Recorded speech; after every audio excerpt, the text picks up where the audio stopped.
how is SolBridge playing a role in the regionalization of Asian nations? Well, first thing I think I should stress is the nature of our enrollment. Of course, we have now about 400 students that come from all over Asia. 60% come from China, and actually 300 would be undergraduate and 100 would be graduate. But of those students, we have the next large group would be Koreans, next large group would be Russians, and of course Vietnamese and Bangladeshi and Pakistanis. Down at the bottom of the list, actually, is, as far as numbers of students, would be Japan. The United States is also, but that's not part of the region. But we hope to get very major participation from the United States. But we've just begun really sort of marketing our program to high schools in the United States, in sort of the southeast United States. And we hope to get some bachelor students, because we'd like to see some four-year students come from the United States. We had one, but that was a master's level. And so I'm really, I think when I talk about regionalization and our role, we're actually building new ambassadors throughout the region.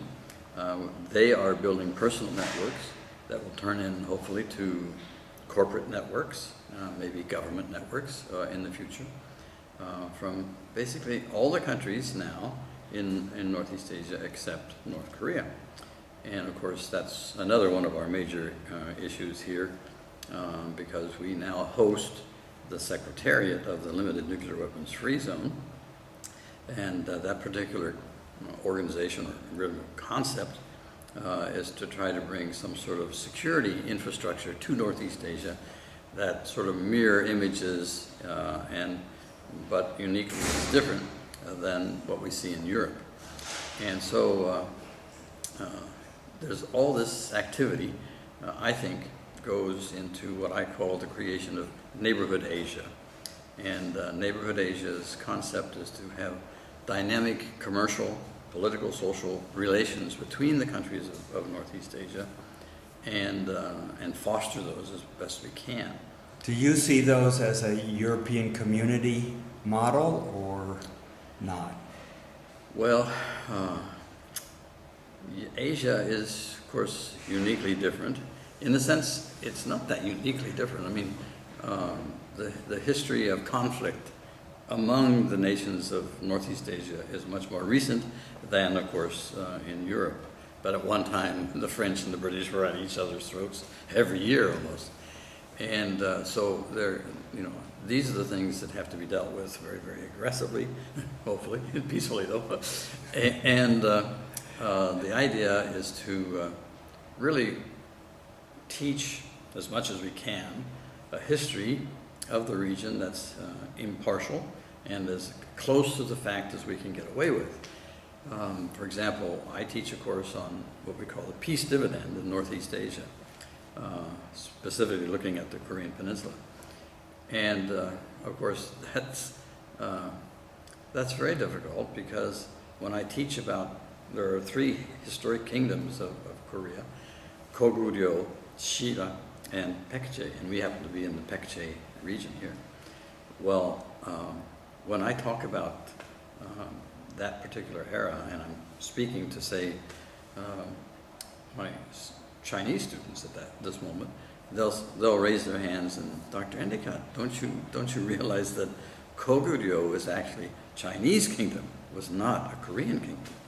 And so there's some basic, disagreements on the fundamentals of the history out here that still have to be resolved. And between 2002, this is very unnerving actually, between 2002 and 2007, there was a very major state-supported project called the Northeast Project, done by the Chinese Academy of Social Sciences and supported by the Beijing government, basically to create the academic justification to make that claim that Koguryo is Chinese.